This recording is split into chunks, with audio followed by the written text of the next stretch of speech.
참 좋으신 우리 하나님께서 오늘 우리에게 주신 말씀은 사도행전 17장 1절에서 15절입니다. 신약성경 215쪽입니다. 하나님의 말씀을 교독하겠습니다. 제가 먼저 1절 읽겠습니다. 그들이 암비볼리와 아볼로냐로 다녀가 데살로니가 이르니 거기 유대인의 회당이 있는지라.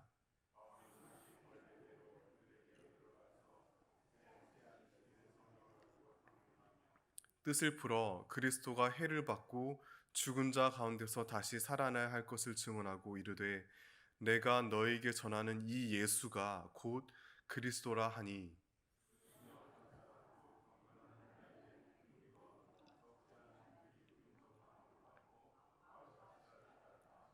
그러나 유대인들은 시기하여 저자의 어떤 불량한 사람들을 데리고 떼를 지어 성을 소동하게 하여 야손의 집에 침입하여 그들을 백성에게 끌어내려고 찾았으나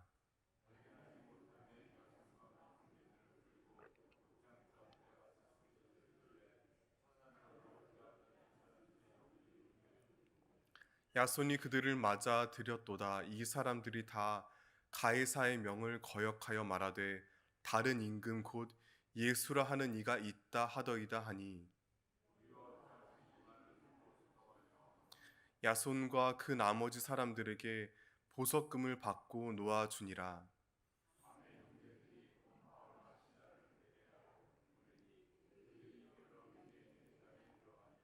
베레아 있는 사람들은 데살로니가 있는 사람들보다 더 너그러워서 간절한 마음으로 말씀을 받고 이것이 그러한가 하여 날마다 성경을 상고하므로.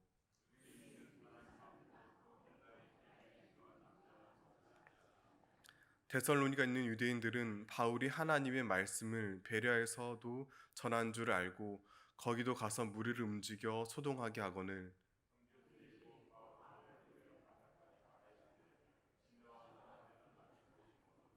함께 읽겠습니다. 바울을 인도하는 사람들이.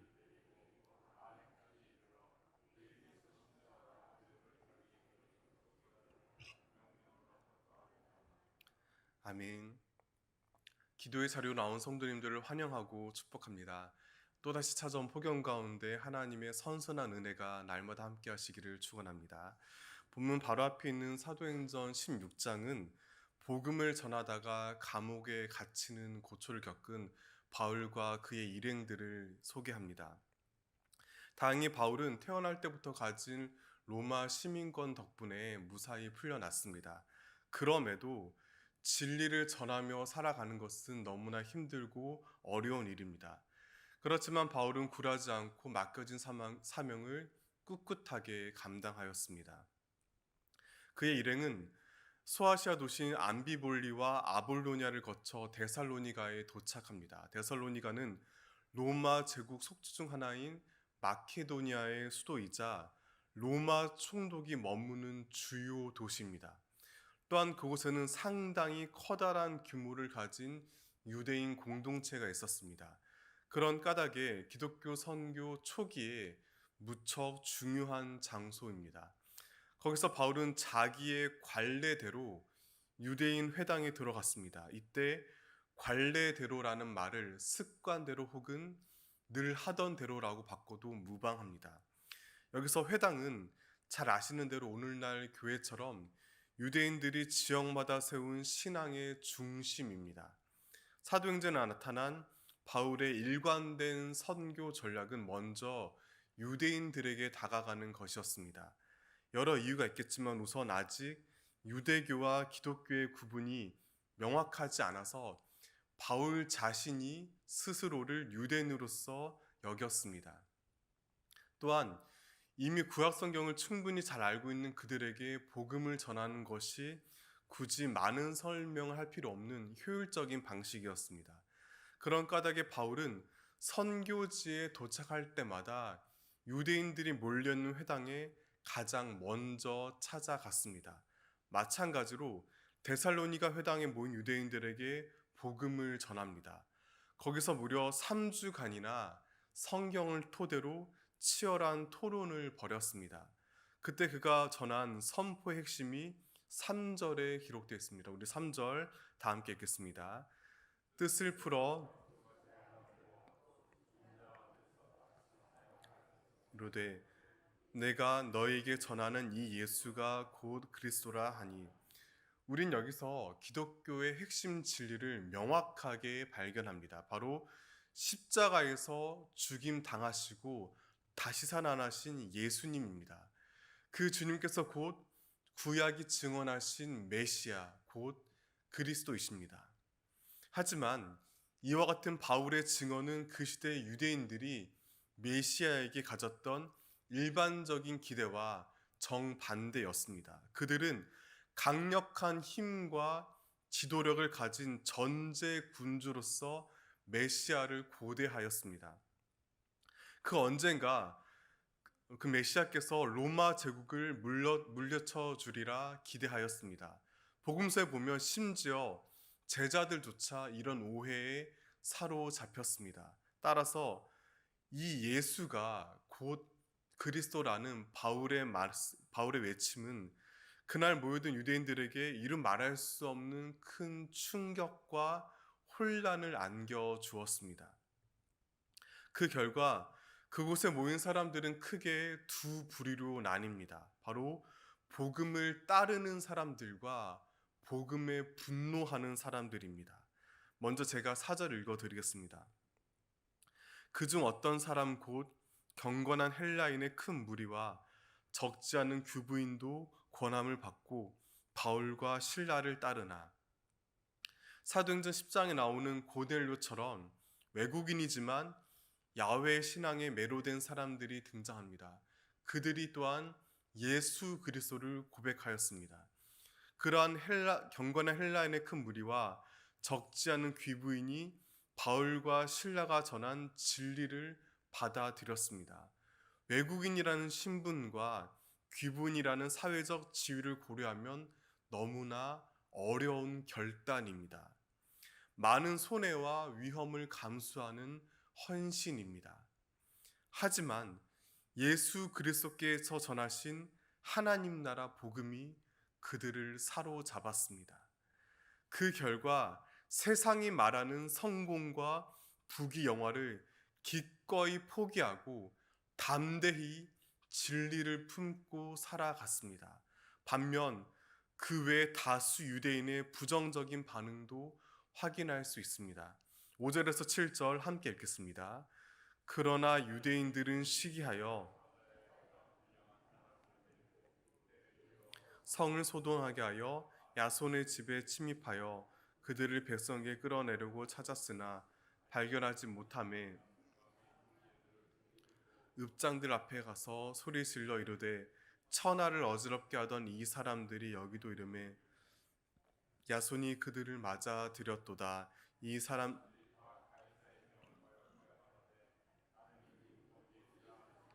이다 하니. 유대인들은 단지 바울이 전한 복음을 받아들이지 않는 정도가 아니라 몹시 경노하였습니다. 그런 까닭에 바울 일행이 잠시 머물고 있던 야손의 집에 불량배들과 함께 쳐들어갑니다. 마침 바울은 이미 몸을 피한 후였지만 그들은 타오르는 분노를 주체하지 못했습니다. 야손과 그의 형제들을 지역 관원들에게 끌고 가 처벌을 요구합니다. 이때 우리가 함께 명심해야 할 사실이 있습니다. 이런 모습이 사도행전만 나오지 않습니다. 복음서에서도 일관되게 보이는 장면입니다. 예수님 앞에 사람들은 크게 두 부류로 나뉩니다. 말씀 앞에 엎드려 그분을 주님으로 믿고 따르는 사람들과 말씀을 업신여기며 거침없이 화를 내는 사람들입니다. 그 둘의 차이는 진리와 탐욕 중에 무엇을 우선하느냐에 따라 나뉩니다. 그 결과 첫 번째 사람들에 의해 복음이 온 세상을 향해 전파되었고 하나님 나라가 확장되었습니다. 반면 두 번째 사람들에 의해 예수님은 십자가를 지셨습니다. 그렇다면 자기를 향해 엄중히 물어야 합니다. 우리는 과연 복음을 따르는 사람들입니까? 아니면 혹시 복음을 무시하고 대적하는 사람들은 아닐까요? 물론 당연히 이 자리에서 자신을 두 번째 종류로 여기는 사람들이라고 생각하실 분들은 거의 없으실 겁니다. 새벽 일찍 고단한 몸을 깨우고 이 거룩한 기도의 자리로 나온 것은 굉장한 열정이기 때문입니다. 하지만 주의해야 합니다. 예수님과 바울을 옥에 가두고 핍박한 사람들 역시 자기들 나름에는 뜨거운 신앙을 가졌습니다. 중요한 것은 내가 얼마나 열심히 교회 생활하는지가 아닙니다. 성경 지식을 많이 알고 열정을 드러낸지가 본질이 아닙니다. 아무리 봉사를 많이 하고 매일 부르짖어 기도한다 할지라도 신앙의 중심에 십자가가 없다면 아무런 소용이 없습니다. 그 대신 내면에 탐욕만 도사리고 있다면 그 열심이 크면 클수록 도리어 복음을 대적하는 비극적인 상황에 이르게 됩니다. 물론 이것은 특정 몇몇 사람들의 이야기가 아니라 저를 비롯한 모든 그리스도인들이 종종 범하는 잘못입니다. 우리는 상황에 따라 복음의 증인이 되기도 하고 복음의 반대자가 되기도 합니다. 이는 의롭다 칭함을 받은 죄인이라는 모순적인 존재로서 지니는 숙명입니다. 그렇다면 우리는 어떻게 해야 할까요? 어떻게 하면 어리석은 탐욕을 따라 복음을 대적하지 않을 수 있을까요? 어떻게 해야 영혼의 중심을 나 자신에게서 벗어나 하나님을 향해 맞출 수 있을까요? 본문은 그 아름답고 모범적인 예시를 우리에게 알려줍니다. 10절에서 12절 함께 읽겠습니다. 밤에 형제들이 곧 그들이 이르러 유대인의 회당에 들어가니라. 베레아에 있는 사람들은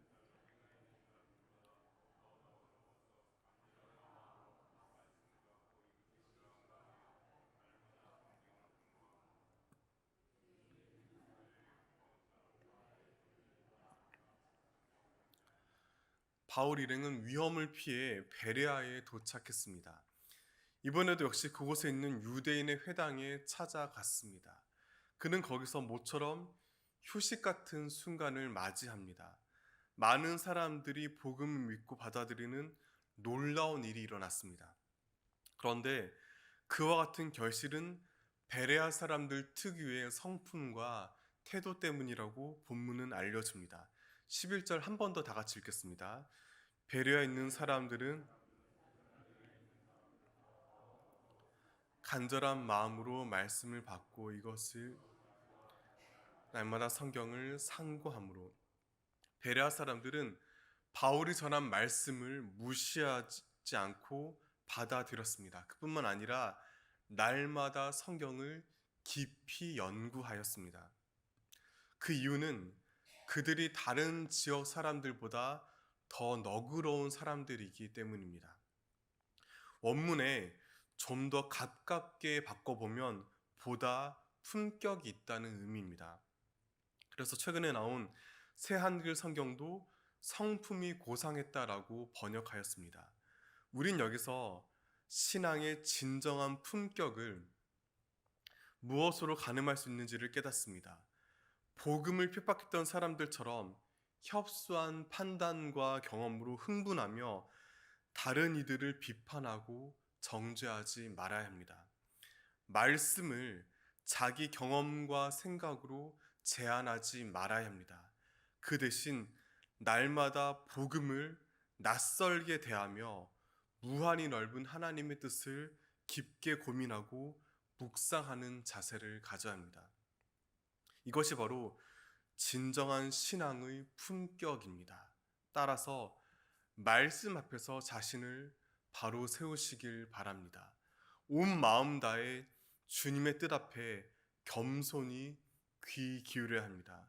그것이 바로 우리가 이 기도의 자리에 모인 이유입니다. 기도의 초점을 나에게서 벗어나 하나님이 지으시고 사랑으로 통치하시는 이웃과 온 세계를 향해 뻗어 나가야 합니다. 그리고 궁극적으로 십자가와 부활에 담긴 하나님의 뜻을 깊이 묵상하며 그 뜻이 나의 삶을 통해 이 땅에 이루어지도록 더욱 섬기고 희생하고 포용하며 살아가야 합니다. 그러므로 오늘 하루도 베레아 사람들처럼 품격 있는 신앙으로 복음을 바로 깨달아 삶으로 받아들이고 전하는 모두가 되시기를 진심으로 바라며 축원합니다.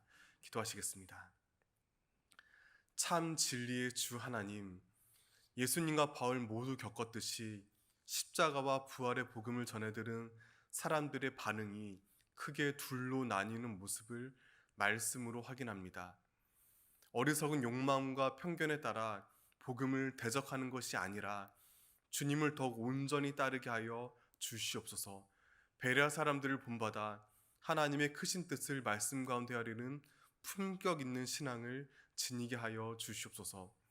이제는 사람들의 좁은 판단과 식견을 넘어서는 위대한 복음의 주인이신 주 예수 그리스도께서 주시는 은혜와 아버지 하나님 베푸시는 사랑과 성령님 이루시는 사귐이 복음을 순종하며 품격 있는 신앙을 지켜가길 다짐하는 이 자리에 모인 온 성도와 가족과 삶의 자리 가운데 영원히 함께 하시기를 축원합니다. 아멘.